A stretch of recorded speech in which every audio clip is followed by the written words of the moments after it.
आमचे भंते अभयपुत्र थेरो राहणार विजयींद अरण्यविहार बुद्धलेणी 7च्या बाजूला छत्रपती संभाजीनगर येथे गेल्या अनेक वर्षांपासून व वास्तव्यास आहेत व ते या ठिकाणी विपश्यना शिबिर, श्रामणेर प्रशिक्षण शिबिर अनेक धार्मिक व समाज प्रबोधनाचे कार्यक्रम राबवतात। मात्र भीमराव नागोराव हत्तियंबिरे यांनी वैयक्तिक सूड भावनेने भंते अभयपुत्र यांना फोनद्वारे शिवीगाळ केली होती, तसेच जीवे मारण्याची धमकी दिली होती। या प्रकरणावरून अखिल भारतीय भिक्खू संघाच्या वतीने विभागीय आयुक्तांना निवेदन देत भीमराव नागोराव हत्तियंबिरे यांच्यावर कायदेशीर कारवाई करण्याची मागणी करण्यात आली। की आपण जे आत्मदहन करणार आहात तर हे आत्मदहन करणं आपल्या विनयामध्ये नाही। जीव घेणंही विनयात नाही, जीव देणंही विनयात नाही। तेव्हा तुम्ही असं आत्मदहनाचा विचार न करता पोषण मात्र सातत्याने सुरू ठेवा असा त्यांना आग्रह केला आणि त्यांनी ते मान्य केलेलं आहे। बिहार अखिल भारतीय भिक्खू संघाचे अनुषंग नायक म्हणून मी आज या ठिकाणी उपस्थित आहे आणि हे माझे काम आहे की ज्या ज्या ठिकाणी भिक्खू संघावरती विहारावरती किंवा व्यक्तिगत भिक्खूवरती काही अन्याय अत्याचार होतो त्याची दखल घेणे आणि त्याची चौकशी करणे। ही चौकशी केवळ फक्त भिक्खू संघाच करतो असं नव्हे, तर पोलीस प्रशासनाने याची दखल घेतली पाहिजे आणि पोलीस प्रशासन जर दखल घेत नसेल तर भिक्खू संघ त्याच्यावर पुढील कारवाई करण्यासाठी तयार आहे। तर मी एवढं सांगू इच्छितो प्रशासनाला आणि जे कोणी असे गावगुंड असतील अशा गावगुंडांना पण आम्ही सांगू इच्छितो की तुम्ही ह्या आखाडा करता कामा नये आणि प्रशासनानेही जर याबद्दल दखल घेतली नाही तर आमचे भंतेजी डॉक्टर उपयुक्त महाथेरो जे कार्याध्यक्ष आहेत ऑल इंडिया भिक्खू संघाचे त्यांनी सूचना दिलेली आहे की आम्ही मोर्चे काढू आणि प्रसंग पडला तर आम्ही मुंबईला सुद्धा सर्व भिक्खूगार त्या ठिकाणी जाऊ, तिथे सुद्धा आम्ही त्याचा वर्षा बंगल्यावरती आम्ही तिथे त्याची नोंदणी करू आणि शासनाला सुद्धा ताजं करू आणि न्याय मिळण्यासाठी आम्ही सुद्धा त्यामध्ये सहभागी होऊ। अकोला शहरातील डाबकी रोडचे रुंदीकरण करून त्या रस्त्याला छत्रपती शिवाजी महाराज यांचे नाव देण्यात यावे अशी मागणी सामाजिक कार्यकर्ते मनोज शिरसाट यांच्या समवेत विविध सामाजिक संघटनेच्या वतीने करण्यात आली आहे। विशेष म्हणजे या मागणीसाठी अकोला जिल्हाधिकारी कार्यालयासमोर एक दिवसीय धरणे आंदोलन करण्यात आले। या मागणीचे निवेदन जिल्हाधिकाऱ्यांनाही देण्यात आले। डॉक्टर बाबासाहेब आंबेडकरांचा छत्रपती शिवाजी महाराजांचा तरी हे दापकी रोड वासी सर्व मित्रमंडळ मनोज भाऊ शिरसाट हे सर्व दापकी रोड वासी आहेत आणि दापकी रोडला रुंदीकरण करण्यात यावे व शिवाजी महाराजांचं नाव देण्यात यावे यासाठी एक दिवसीय धरणे आंदोलन त्यांनी धरले आहे। तरी या सर्व धरणे आंदोलना आमचा जाहीर पाठिंबा आहे आणि जाहीर पाठिंबा आहे सगळं द ग्रेट अशोका सिन्हा यांचा जाहीर पाठिंबा आहे। डाबकी रोड येथे राहतो आम्ही सर्व डाबकी रोड वासियांची मागणी आहे की डाबकी रोड हा छोटा रस्ता आहे। आता सध्या स्थितीमध्ये तो 12 मीटर आहे, संपूर्ण रोड तो 18 मीटरचा आहे। तो छोटा रोड असल्या कारणानं तिथं 10 ते 12 या दरम्यान आणि संध्याकाळी 6 ते 8च्या दरम्यान भरपूर वर्दळ राहते, त्यामुळे तिथं ऍक्सिडेंट रोज होत राहतात। लहान लहान मुलं सायकलने जातात, कॉलेज आहेत, ट्युशन क्लासेस आहेत आणि नोकर वर्ग आहे भरपूर। 10 ते 15 खेडे त्या डाबकी रोडला अटॅच आहेत, त्यामुळे अशी भरपूर त्या रोडवर वर्दळ असते। त्यामुळे डाबकी रोडचं रुंदीकरण करणं अत्यंत आवश्यक आहे। आमची जिल्हाधिकारी कार्यालय यांना एवढीच मागणी आहे की त्याचं लवकरात लवकर तुम्ही रुंदीकरण करावं आणि डाबकी रोड हे नाव काढून त्या रोडला छत्रपती शिवाजी महाराज असे नाव देण्यात यावे, बस एवढीच आमची जिल्हाधिकारी यांना विनंती आहे। कोल्हापूरचे माजी खासदार SK डिगे यांच्या 111व्या जयंतीनिमित्त दिल्या जाणाऱ्या भीमक्रांती पुरस्काराची घोषणा करण्यात आली। SK डिगे फाउंडेशनचे अध्यक्ष सदानंद डिगे यांनी पत्रकार परिषदेत ही घोषणा केली। डॉक्टर साताप्पा खरबड, दलित मित्र व्यंकप्पा भोसले, प्राध्यापक डॉक्टर भारतभूषण कांबळे, योगिता कोडोलीकर, शामराव कांबळे, वंदना सम्राट आणि अनंत मांडुकलीकर यांना मान्यवरांच्या हस्ते यावर्षीचा पुरस्कार देण्यात येणार आहे। दरवर्षी डॉक्टर बाबासाहेब आंबेडकर यांच्या जयंतीनिमित्त 11 ते 14 एप्रिल अखेर भीम फेस्टिवलचे आयोजन केले जाते। यावर्षी देखील प्रतिकृती पुरस्कार व्याख्यान, विद्यार्थ्यांना शालेय साहित्य वाटप, अंध आणि अपंग मुलींना भोजनदान, चित्ररथ मिरवणूक अशा भरगच्च कार्यक्रमांचे आयोजन करण्यात आले आहे। पत्रकार परिषदेला अशोक भास्कर, महादेव कांबळे, धोंडीराम कांबळे उपस्थित होते।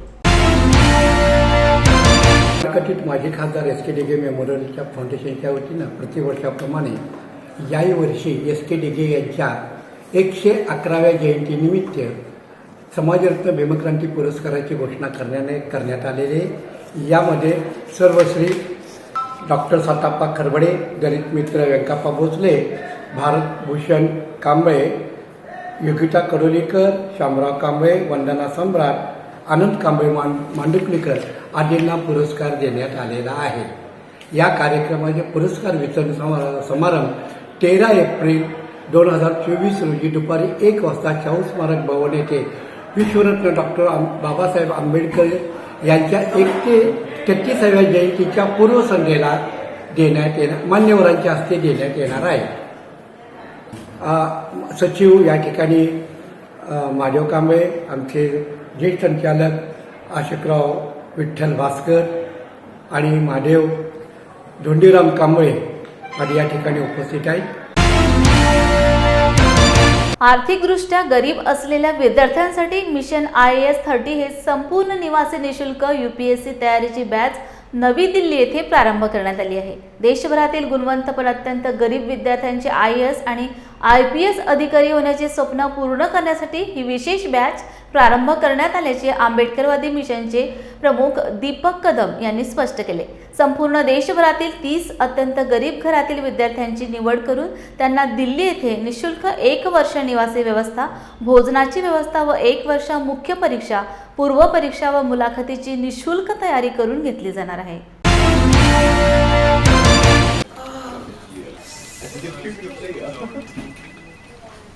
बॉस ने मीटिंग बुलाई। क्या यार, आदमी की तकलीफ को तो समझो। बाहर बाहर उठो बैठो। जनाब, तकलीफ उठने बैठने की नहीं, तकलीफ बवासीर की है। बवासीर, फिशर, भगंदर, पाइलोनियल साइंस का आयुर्वेद तथा आधुनिक लेजर से उपचार। अभ्युदय पाइल्स लेजर हॉस्पिटल, लोहार समाज भवन के पीछे, महापुष्प सोसाइटी, शताब्दी नगर चौक से मनीष नगर रोड, नागपुर। कॉल और विजिट करें www.pilesfistulacure.com। हुआ बहू? माँ, पाइल्स की बहुत तकलीफ हो रही है। तो तुम गुदरोग सर्जन के पास क्यों नहीं गई? देखो, जैसे हार्ट के लिए हार्ट स्पेशलिस्ट, ब्रेन के लिए ब्रेन स्पेशलिस्ट, तो पाइल्स के लिए पाइल्स स्पेशलिस्ट क्यों नहीं? स्त्री हो या पुरुष, टॉयलेट में तकलीफ केवल पाइल्स ही नहीं, और भी कई प्रकार के गुदरोग तथा कैंसर भी हो सकता है।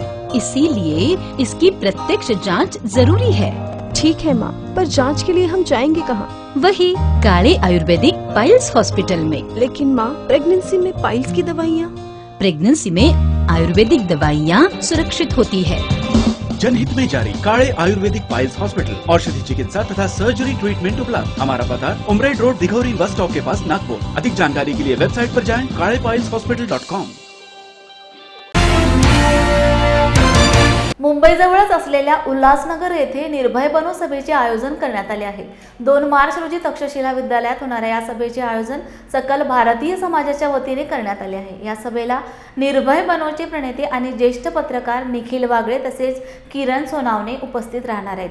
सध्या केंद्रात सरकारकडून संविधानिक संस्थांची गळचेपी केली जात आहे।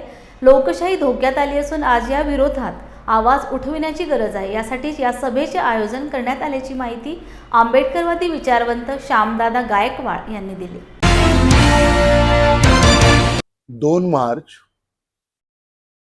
2024 म्हणजे शनिवारी या तक्षशिला विद्यालयाचं जे पटांगण आहे उल्हासनगर 4 मध्ये, तेथे सकल भारतीय समाजाच्या वतीनं निर्भय बनो सभा आयोजित केलेली आहे. आपल्या देशामध्ये आजची परिस्थिती अशी आहे की जवळजवळ सर्व संवैधानिक संस्था या मोडीत काढण्याचं धोरण असलेलं केंद्र शासन संविधान आणि लोकशाहीच्या मुळावरती उठलेलं आहे. जवळजवळ हुकुमशाही आलेली आहे.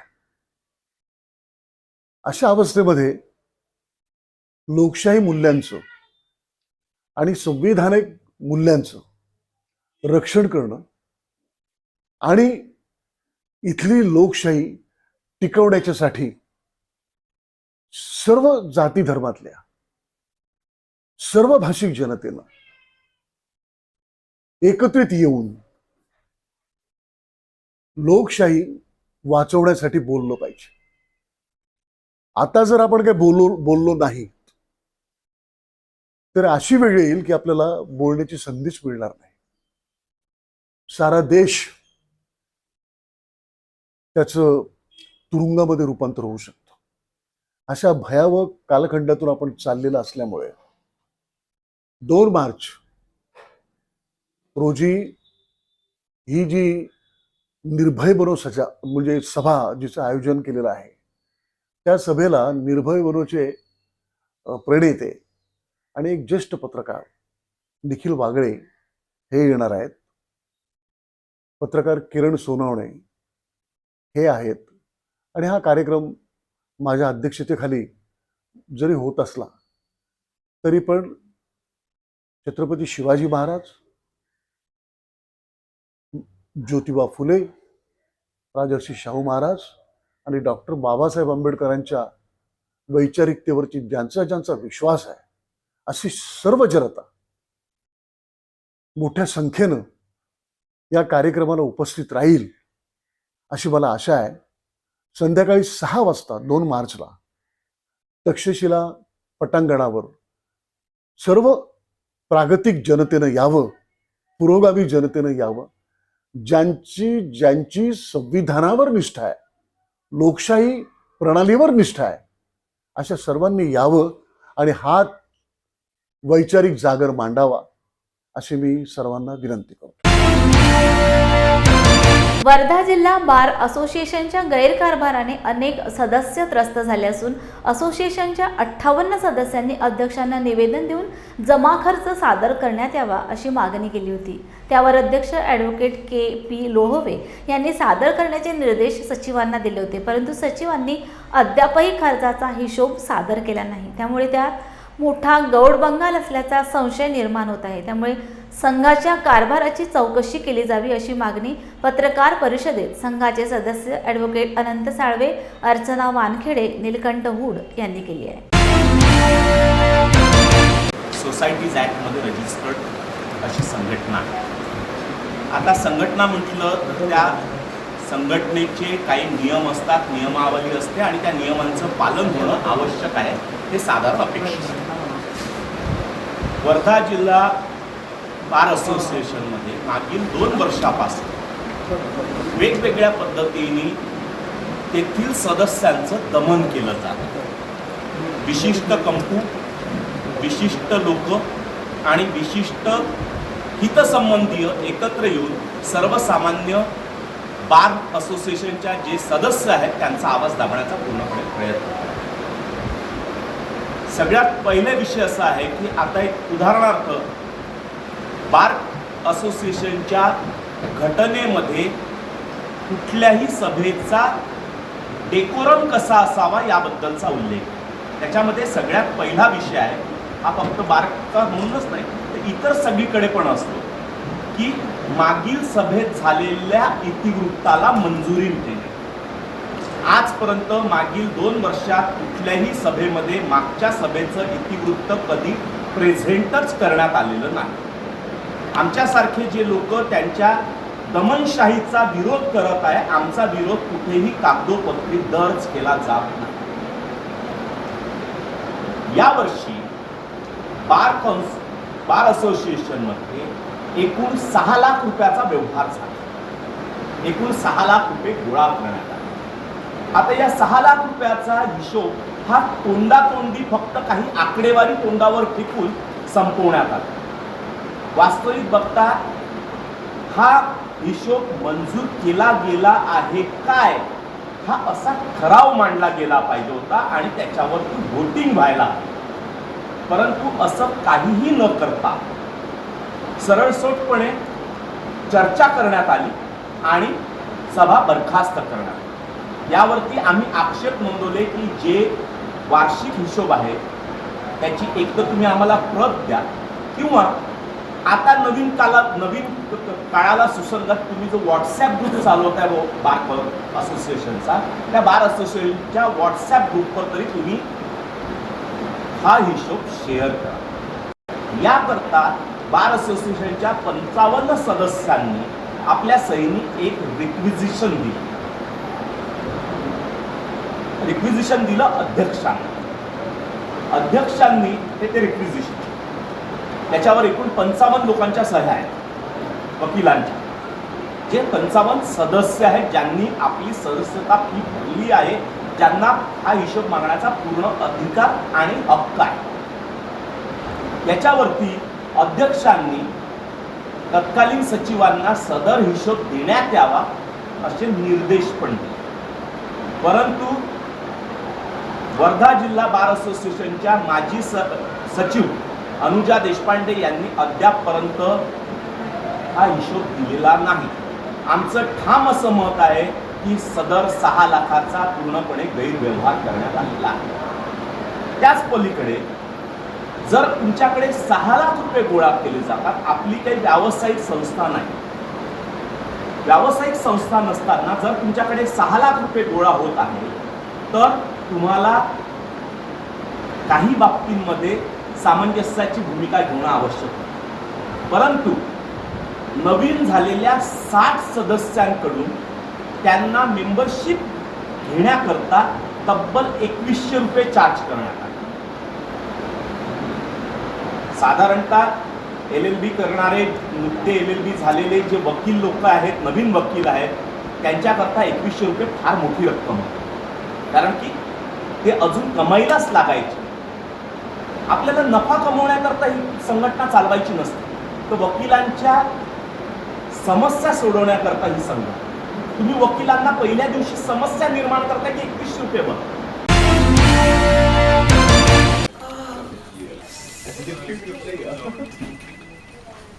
बॉस ने मीटिंग बुलाई. क्या यार, आदमी की तकलीफ को तो समझो. बाहर बाहर उठो बैठो. जनाब, तकलीफ उठने बैठने की नहीं, तकलीफ बवासीर की है. बवासीर, फिशर, भगंदर, पाइलोनियल साइंस का आयुर्वेद तथा आधुनिक लेजर से उपचार. अभ्युदय पाइल्स लेजर हॉस्पिटल, लोहार समाज भवन के पीछे, महापुष्प सोसाइटी, शताब्दी नगर चौक से मनीष नगर रोड, नागपुर. कॉल और विजिट करें www.pilesfistulacure.com. हुआ बहू? माँ, पाइल्स की बहुत तकलीफ हो रही है. तो तुम गुदरोग सर्जन के पास क्यों नहीं गई? देखो, जैसे हार्ट के लिए हार्ट स्पेशलिस्ट, ब्रेन के लिए ब्रेन स्पेशलिस्ट, तो पाइल्स के लिए पाइल्स स्पेशलिस्ट क्यों नहीं? स्त्री हो या पुरुष, टॉयलेट में तकलीफ केवल पाइल्स ही नहीं, और भी कई प्रकार के गुदरोग तथा कैंसर भी हो सकता है. इसीलिए इसकी प्रत्यक्ष जांच जरूरी है. ठीक है माँ, पर जांच के लिए हम जाएंगे कहाँ? वही काले आयुर्वेदिक पाइल्स हॉस्पिटल में. लेकिन माँ, प्रेगनेंसी में पाइल्स की दवाइयाँ. प्रेगनेंसी में आयुर्वेदिक दवाइयाँ सुरक्षित होती है. जनहित में जारी. काळे आयुर्वेदिक पाइल्स हॉस्पिटल, औषधि चिकित्सा तथा सर्जरी ट्रीटमेंट उपलब्ध. हमारा पता Umred road, Dighori bus stop के पास, नागपुर. अधिक जानकारी के लिए वेबसाइट पर जाएं kalepailshospital.com. Kolhapur miss clerk boarding with all India संपादक संघाचा पहिला वर्धापन दिन मोठ्या उत्साहात संपन्न झालाय. समाज कल्याण आयुक्त Sachin Sale, Republican party of इंडियाचे आठवले गटाचे जिल्हाध्यक्ष उत्तम कांबळे, पीपल्स रिपब्लिकन पक्षाचे जिल्हाध्यक्ष DAJ भास्कर, MK कांबळे आदी मान्यवरांनी संपादक संघाला शुभेच्छा दिल्या. तसेच यावेळी विद्यार्थ्यांना वह्या पुस्तकांचे वाटपही करण्यात आले. यासाठी माझ्या मनामध्ये कोणत्याही प्रकारची शंका नाही. खरं तर पत्रकारिता ही लोकशाहीचा चौथा खांब म्हणून काम करते आणि या पत्रकारितेला सूत्रबद्धरित्या लोकशाहीच्या चौकटीमध्ये आणण्याचं काम संपादक संघाच्या वतीनं होणार आहे. आणि म्हणून हा जो का संपादक संघ आहे, हा संपादक संघ निश्चितपणानं इथल्या कोल्हापूर जिल्ह्यासह इथल्या देशातल्या जनसामान्यांचा आवाज बनून तो आवाज वेशीवर आणण्याचं काम करेल. या ऑल इंडिया संपादक संघाच्या पहिल्या वर्धापन दिनाच्या निमित्तानं या संपादक संघाला लाख लाख सदिच्छा देतो. पहिल्या वर्धापन दिनानिमित्त मिस क्लार्क हॉस्टेल, मी उपचेअरमन, डेप्युटी चेअरमन या संघाला हार्दिक शुभेच्छा देतो. त्यांचा विकास असाच प्रकारे वाढत राहावा असे शुभेच्छा व्यक्त करतो. संपादक संघाच्या पहिल्या वर्धापन दिनाच्या निमित्तानं मिस क्लार्क हॉस्टेल इथं मुलांना वह्या वाटप करून संपादक संघानं हा वर्धापन दिन साजरा केला. त्यांच्या या उपक्रमासाठी आणि वर्धापन दिनासाठी सामाजिक न्याय विभागाकडून मी खूप खूप शुभेच्छा देतो. धन्यवाद. कोल्हापूर जिल्हा पत्रकार संघाच्या वतीनं आज पत्रकार संघाचा जो पहिला वर्धापन दिन आहे तो छत्रपती शाहू महाराजांनी स्थापन केलेल्या ऐतिहासिक मिस क्लार्क हॉस्टेल या ठिकाणी कार्यक्रम होत असताना अत्यंत आनंद होत आहे. या पत्रकार संघाच्या प्रथम वर्धापन दिनाच्या निमित्तानं सर्वप्रथम मी या पत्रकार संघाच्या वर्धापन दिनाला हार्दिक शुभेच्छा देतो आणि या पत्रकार संघाची उत्तरोत्तर प्रगती होत राहील. त्यांच्याकडून जनहिताची कामं, जनतेचा दबलेला जो आवाज आहे तो आवाज आपल्या पत्रकारितेच्या निमित्तानं पुन्हा एकदा पुढं येईल ही अपेक्षा व्यक्त करतो. आणि या पत्रकार संघाच्या पहिल्या वर्धापन दिनाच्या निमित्तानं या ठिकाणी जे विद्यार्थी शिकत आहेत त्या विद्यार्थ्यांनी छत्रपती शाहू महाराज, बोधिसत्व डॉक्टर बाबासाहेब आंबेडकर, क्रांतिबा ज्योतिराव फुले यांचा विचार आत्मसात करून त्यांच्या विचारानं आपली प्रगती करावी अशा पद्धतीचा विश्वास, अशा पद्धतीचा आशावाद व्यक्त करतो. आणि मला या पत्रकार संघाच्या कार्यक्रमासाठी उपस्थित केलं त्याबद्दल मी पुन्हा एकदा पत्रकार संघाचं हार्दिक. महापालिकेतील कार्यरत आणि सेवानिवृत्त कर्मचाऱ्यांच्या वेतनासाठी नगरपालिका कर्मचाऱ्यांप्रमाणे 100% सहाय्यक अनुदान देण्यात यावे यासह इतर 7 मागण्यांसाठी महापालिका कर्मचारी आणि अधिकारी मंगळवारपासून संपावर गेले आहेत. मात्र राज्य सरकारने कुठलीही दखल घेतली नसल्याने कर्मचारी आणि अधिकारी संप करण्यावर ठाम आहेत. शहरातील 3ही प्रभाग कार्यालयांना कुलूप लागले होते, तर कर्मचारी छत्रपती शिवाजी महाराज पुतळा परिसरात काम बंद आंदोलनात सहभागी झाले होते. कामगार एकजुटीचा, कामगार एकजुटीचा, हम सब. सर्वात महत्त्वाची गोष्ट म्हणजे अशी आहे की परभणी शहर महानगरपालिका 2011ला झाली. त्याच्यापूर्वी नगरपालिका होती. त्या नगरपालिकेच्या कर्मचाऱ्याच्या वेतनासाठी शासन 100% अनुदान देत होतं. पण महापालिका झाल्यामुळे ते अनुदान बंद केलं आणि LBT लागू केली. LBT काही दिवस लागू झाल्यावर त्याच्यानंतर व्यापाऱ्याने संप केला की LBTची कमी करा, LBT कमी करा, LBT कमी करा असं पूर्ण याच्यामध्ये परभणीच्या व्यापाऱ्यांनी आंदोलन केलं. आणि माननीय मुख्यमंत्र्यांनी दखल घेऊन या ठिकाणच्या आयुक्ताला, महापौरला बोलून घेऊन सांगितलं की 2% LBT कमी करा. LBT कमी झाल्याच्या नंतर पुन्हा GST लागू केला शासनाने. या GST लागू केला की LBT कमी झाल्यामुळे GST कमी झाला आणि त्याच्यामुळे हा कर्मचाऱ्यांचा पगार होत नाही. म्हणून माननीय आयुक्त महापालिका देवदास पवार असताना त्यांनी शासनाकडे GST अनुदान वाढवून देण्यात यावा आणि मागचा जो LBT बंद करून GST चालू केली का त्या काळामधून आम्हाला इफेक्ट फरक द्यावा. तो फरक आहे 50 कोटीचा आणि दर महिन्याला आणखी 2 कोटी वाढून द्या. आता 2 कोटी मिळते ना, आणखी असं एकूण 4 कोटी दर महिन्याला GST वाढून द्यावा जेणेकरून कर्मचाऱ्यांचा पगार होईल. हा प्रस्ताव 2 वर्षापूर्वी शासनाकडे गेला होता. परंतु नंतर काय झालं, त्याला कोणी काही गती दिली नाही. ही मॅडम आल्यानंतर परवा मॅडमनं एक सल्ला दिला आम्हाला की तुम्ही काय करा, आझाद मैदानावर त्या प्रकरणामध्ये बसा त्या प्रस्तावासाठी. आणि आझाद मैदानावर बसलो. त्या टाईमला आझाद मैदानावर बसल्यानंतर माननीय माजी महापौर प्रताप देशमुख यांनी पालकमंत्र्याला पत्र दिलं की बाबा यांचं प्रकरण हे प्रस्ताव आहे, तुम्ही काहीतरी मंजूर करून द्या. तेव्हा पालकमंत्र्यांनी मुख्यमंत्र्याला पत्र दिलं की यांना वाढीव द्या आणि 50 कोटीचं बकाया द्या, असं पालकमंत्री जे आहेत ना आपले त्यांनी त्यांना शासनाला प्रस्ताव केला. आम्ही बसल्यानंतर मग तिथं आम्हाला सांगण्यात आलं की हे प्रस्ताव आम्ही पुढे पाठवू नगरविकास. मग आम्ही उठलो, वापस आलो. आज 4 ते 5 महिने झालं त्या प्रस्तावाचं काही हे झालं नाही. मध्यंतरी मी 2 वेळेस गेलो आणि मी ते फाईल कुठं आहे. वो हमारा पर्सनल है, हमारे व्यक्तिगत है, वो हमारे अधिकारी, हम उनके कर्मचारी हैं. और कुछ उनके करीब के लोगों ने हमारे बारे में उनको गलत मिसगाइड किया, तो वो उन्होंने हमारे उनसे यही मांगे कि तुम हमारे सब कर्मचारी को विश्वास में लो और हमारी भी सुनो. छोटी छोटी कारण पे तुम हमारे कर्मचारी को नोटिस देना, सस्पेंड करना बिना वजह, ये बंद करो. और ये भी इशू है, वो हमारे अधिकारी, हम उनके कर्मचारी हैं, ये हम बैठ के हमारा किसान अधिकार अभियानाच्या वतीने अध्यक्ष सुदाम पवार यांच्या नेतृत्वात वर्धा जिल्ह्यातील सेलू येथील कृषी कार्यालयात आंदोलन करण्यात आले. कार्यालयाची इमारत जीर्ण झाली असून कृषी कार्यालयात येणाऱ्या शेतकऱ्यांना मूलभूत सुविधा मिळत नाही, त्यामुळे शेतकऱ्यांना मोठा त्रास सहन करावा लागतोय. म्हणूनच त्याचा निषेध करण्यासाठी कार्यालयात भजन सत्याग्रह आंदोलन करण्यात आल्याची माहिती सुदाम पवार यांनी दिली. भजन सत्याग्रह याच्यासाठी चालू येते, हे सेलू तालुक्यातील कृषी कार्यालय आहेत. गेल्या कित्येक वर्षापासून सेलू तालुक्यातील कृषी कार्यालयाचा व्यवहार हा एका गोडाऊनमधून चालू आहे. हे गोडाऊन, या गोडाऊनाला भेगा पडल्यात, पोपडे गेलेले आहेत.